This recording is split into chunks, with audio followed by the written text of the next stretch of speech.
What's up everybody, and welcome to the channel. In today's video we're going to take a look at this 2024 Nissan Frontier Pro 4X. This one's finished in Cardinal Red. MSRP is $43,000. Big shout out to Flo Nissan of Statesville for providing this truck for today's video. Take a look at their website, linked down below. Underneath the hood of the 2024 Nissan Frontier, you're going to find the 3.8 liter naturally aspirated V6 engine.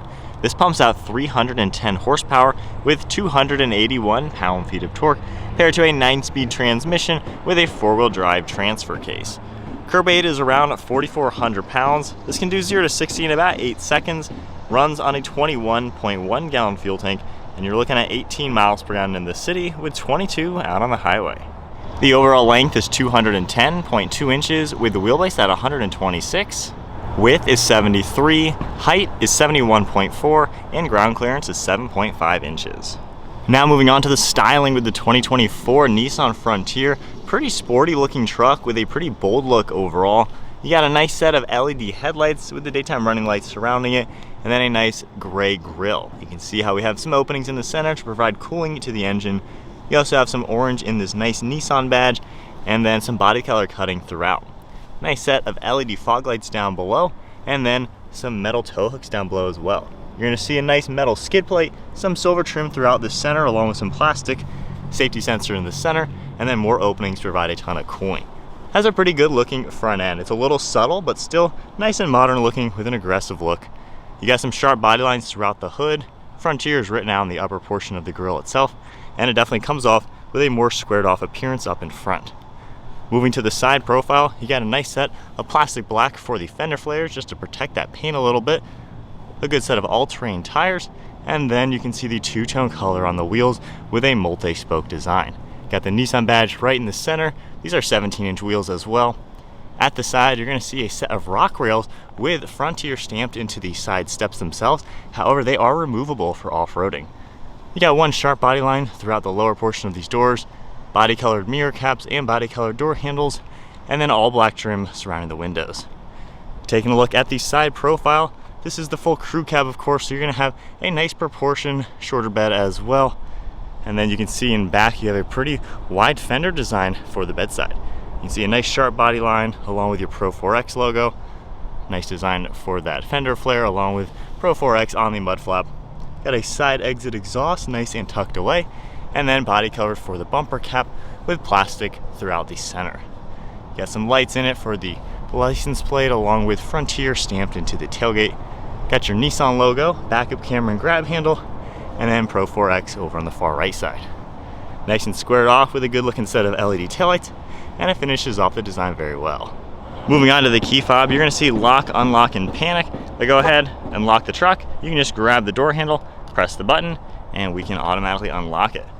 This truck is going to get a nice fabric interior with some orange contrast stitching. And then taking a look at the door panel itself, you're going to see mainly black with a little bit of plastic. You can see some soft touch material for that insert along with a chrome color on the release handle. You can see all of your controls for windows, mirror controls, a nice padded armrest with contrast stitching, and then storage down below. A little bit more orange contrast. Then you have your power controls on the seat, and then on the seats you can see the smooth fabric material with the contrast stitching, and then a nice pattern throughout the back. You can see Pro-4X as well, making our way to the stitching on the headrest, and then a 4-spoke design on the steering wheel with more of the orange contrast. And then now inside the 2024 Frontier, keep my foot on the brake, we can go ahead and fire it up. For the center, you're going to see analog speedometer and tach, as well as a digital readout right in the center. You can also see your engine temperature, fuel level as well, and then the center screen you are able to configure using these control panels. So I can scroll left and right. You're going to see all sorts of information for audio. You also have fuel economy that can pop up, driving information, fuel auxiliary gauge, which is definitely a cool touch to see, off-road information as well. Home screen, you have a digital readout for speed, and then there's all sorts of different settings we're able to adjust. So pretty good use of space for this screen. You got pretty much all the info you're going to need in a very simple layout. You got the orange color on the badge, and you also have the source for the radio, volume, Bluetooth control, and then cruise controls over on the right side. The right stock, you're going to see that for all the windshield wiper controls, and then headlights over on the left with turn signals. To the left of the steering wheel, you are going to see our tow mode, interior dimming, and then way down below, we have our downhill assist, rear locker, traction control, and a rear cargo lamp. You have one of your air vents on the left side, just a little bit of storage up above, and then more of this nice rugged vinyl with the contrast stitching. And then the infotainment screen, which is basically what you're going to see on all the modern Nissans. So hitting the menu icon, you get to this screen. You can of course toggle left and right and see a few more screens that are going to pop up with more information. Then there's shortcuts down below. We have the map. You can also go into more settings like that. Go back to your home icon. You have a few shortcuts down below, volume and tuning. And then if I go ahead and put this into reverse, you got a pretty nice size backup camera with some guidelines as well. Down below we have our start, stop, and hazards. And then you can see climate controls. You have physical buttons, easily adjust your dual zone temperature, your fan speed, the different zones. There is a plug over on the right side for a 12 volt. 4-wheel drive control is on the left, very simple to operate. A few blink switches along with some USBs. And there's storage down below, 2 nice cup holders, a little bit of stitching, and then more storage.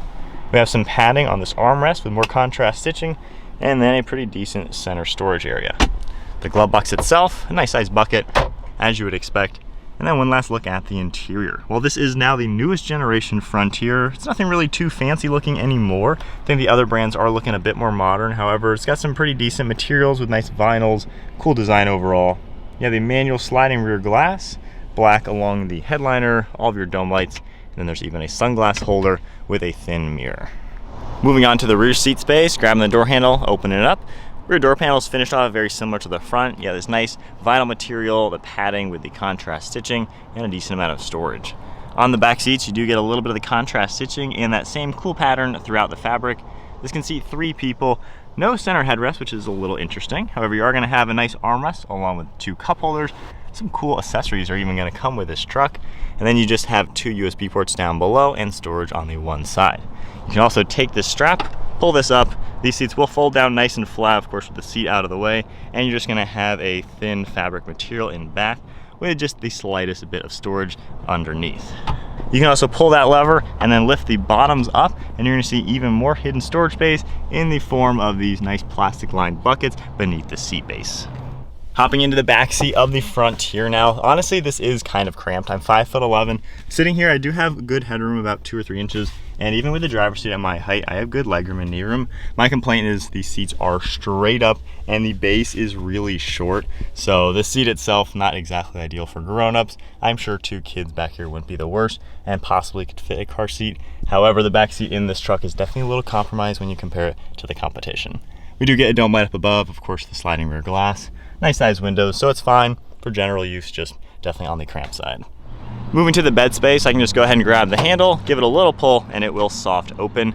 You're gonna find a painted bed liner in here. However, there are a few hooks in each of the corners to provide you with some areas to tie items down. This is on the smaller side comparing it to the competition, but nonetheless, you can still fit 2 dirt bikes in here and other equipment if needed. Tailgate doesn't really weigh all too much. Easily with one hand, we can close it up. All right, so setting off now in the new Nissan Frontier Pro 4X. So like I said, the one thing you're gonna notice in slow speeds, the steering is definitely noticeably a little on the heavy side. I kid you not, that is old school and heavy. This feels heavier, it's just interesting. Now, does that mean you can't turn the steering wheel with one hand? Obviously not, it's not the end of the world. But when you compare this to a Tacoma, a Colorado, pretty much every other mid-sized truck in this class, you're gonna notice that. But I think that does translate to something good. A lot of people don't like the modern stuff, going way more electronic, hybrid, turbo, 4-cylinder. So the Frontier kind of gives you just a basic normal truck, but still modern enough to feel like, you know, a nice new truck. And for 43 grand, you know, I just recently did a Tacoma and it was 53 grand, pretty much equally equipped even with cloth interior. So this is a pretty good bang for the buck when you're looking at the mid-sized trucks. You can even spend just a little bit more and get the leather interior for this truck, and it's really nicely loaded, and you have all the tech. While some of the things aren't crazy fancy, like the screen is pretty basic, you know, there's no like anything crazy amazing about it. Resolution isn't the greatest. It gets the job done, and a lot of truck buyers just don't care about a 15-inch massive screen with a million different features. The way this truck drives, it's a little sluggish down low. You're gonna notice those turbo engines, they are much more peppy, getting you up and going. You really have to use this engine the entire rev to get the power. Now, this is actually a little faster 0 to 60 than like a Tacoma or something like that, but that does mean you are redlining it every single time to completely accelerate. You can do 4,000 RPM upshifts on the Tacoma, and it feels way peppier. This thing at 4,000 is pretty slow. So you have to drive a naturally aspirated engine much differently. If you actually want to get the power out of it, you got to floor it and go up to redline. The turbo engines, I do like the better torque down low. But being an old school V6, this is incredibly robust, easy to work on. Probably, maybe, will outlast these 4-cylinders. We'll have to see as time goes on. So you got a robust drivetrain in this truck. It seems like a lot of mid-sized truck buyers, that's what they want. Now, as far as driving in this, the front seats are pretty comfortable. I fit really nicely in them.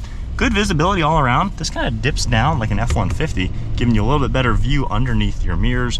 And then looking over your left and right shoulder, pretty much like any truck. It's really easy to see around. So it seems like a pretty nice to drive truck. And once you're moving, you don't really notice the heavy steering. It's really just the 1 mile an hour parking lot. Driving, it does give you a pretty good feedback, and it feels very mechanical, which again, that's a positive thing about this truck. The suspension, the ride quality, it feels nice and smooth, tackles bumps with ease. And when you do off-road this, it doesn't have the best ground clearance when comparing it to some other trucks. So if you're gonna truly off-road this truck, I would definitely go with a nice lift kit, a little bigger wheels and tires. But in its stock form, it's still pretty capable, towing, close to 5,000–6,000 pounds. But nonetheless, normal driving, it's fine. It's roomy enough in here. The back seats, like I said, a little on the cramped side. But overall, pretty easy truck to just get used to if you're not wanting the fancy tech, and if you're not looking to go crazy on price point. This really is a really good value for the money, especially when you compare it to $60,000 mid-size trucks. I mean, you do get quite a lot. You sacrifice some of the fancy stuff, but nonetheless, it drives pretty good, pretty quiet, wind noise and road noise wise, and it does track very stable when you are driving on the highway and things like that. So definitely a cool option. All right, so turning around to my perspective, my honest thoughts with the Frontier. Did kind of need 2 hands right there. So again, the heavy steering, I know I'm gonna get comments of people making fun of me for not being able to steer this truck. Obviously you can steer, it's just something you will notice when you compare these back to back with everything else. So with that said, I'm revisiting the Frontier particularly because the new Tacoma, we filmed a lot of the new Tacomas, that has stirred up the most controversy in the mid-size truck market, especially when you look at a nicely equipped one. You're pushing almost 60 grand now, which is definitely a lot of money when not too long ago, 60 grand was a nice size, fully loaded, full-size truck. So the Frontier has been getting a lot more popularity. It seems a lot of viewers just like to go back to the basics and go for this truck now because you got the V6, you got a affordable price tag. Fully loaded, this is not that expensive. It's honestly right average with the market for a brand new car in today's industry. Actually, it might be a little bit less now that I think the average is getting closer to 50. So you can afford to buy this truck. There's plenty of different trim levels. You can get a nicely equipped one without breaking the bank. If you go for the Tacoma or even a Colorado, it's a lot more money. The Ford Ranger isn't too bad on price, but you still only have turbo engines. You can get a V6 twin turbo, which is pretty neat. However, not everybody likes turbos, and a lot of the truck buyers who are truly going to use these trucks for truck things, this is not just a grocery getter, this is a true truck. They're going to be towing, hauling all the time, and truly racking up the miles to where 200,000 miles you're probably going to see on your truck. A lot of people just like a simple V6 rather than going turbo because they've been proving. Now, I'm not going to sit here and say that the 4-cylinder turbos aren't going to be just as reliable. We don't 100% know. Time will tell. So we'll see. And personally, I like the Tacoma better. I think it drives nicer. I think it has nicer materials, technology. It's more peppy feeling with the lower end torque, has better towing, better capabilities, but you are going to pay a lot more money for it. So I get it. This is the more utilitarian, nice new mid-size truck. You're not breaking the bank, and it's old school. So there's a lot to go for that. Definitely a big appeal to the new Frontier, and it seems like this is becoming more popular. Back with the 3rd gen Tacoma, which has been the #1 truck in this class, everyone basically went with the Tacoma, and this was, if you couldn't afford a Tacoma, you'd get a Frontier. Now, it's not exactly a price thing, it's more of a robust thing. People simply want this because of the engine. So that's gonna tell the automakers a lot about where the demand is, and we'll see as time goes on if V6s come back. Even a hybrid V6 I think would be pretty cool. But when you're driving it, it's a nice truck, it's fine. I wouldn't mind some more space out of it. The bed is a little small compared to the competition. The back seats are a little small. I don't really care about the tech, honestly. I don't really mind. I'm not a techie person, so to me, honestly, it doesn't really make a difference. Wouldn't mind a better camera, but I mean, you can see what you need to see, so why does it even need to be better? So it seems like Nissan, they're just kind of giving you what you want with the Frontier. And honestly, we got to applaud them for that, because everything is so expensive and quality is going down when you look at a lot of new trucks, new vehicles in general. Things aren't the way they used to be. And I think the Nissan Frontier is kind of giving you a taste of what things used to be. And to be honest, I think that's why we're seeing a lot more comments about people liking what this truck has to offer. So if you are in the market for a mid-size truck, this and the Ranger, you can get similar price points. But if you truly want the V6, obviously this is the way to go. The Ridgeline is a cool option too. It's not as trucky as this, but a lot of people love that just because it's a more SUV style vehicle with a bed. And then the Gladiator, again, kind of a different type of truck. You got the doors and roof, so it's more of a Jeep versus a truck. But nonetheless, this is the typical normal mid-size truck available, and this is kind of the last one standing. And if you are in the market, I would definitely say take a look at this, see if it makes sense for you. Is this the right powertrain? Price point's definitely appealing, so there's a lot going for it. But there's a full look, once again, at the 2024 Nissan Frontier, the Pro-4X. I love the color. This definitely looks really good. Wouldn't mind not having orange contrasting with the red, but that is what the Pro-4X has. Anyways, there's the video. Hope you guys enjoyed it. If you did, give it a thumbs up, hit that subscribe button, stay tuned for plenty more content, and a big shout out to Flo Nissan of Statesville for providing this truck for today's video. Take a look at their website, linked down below. I'll see you all in the next video.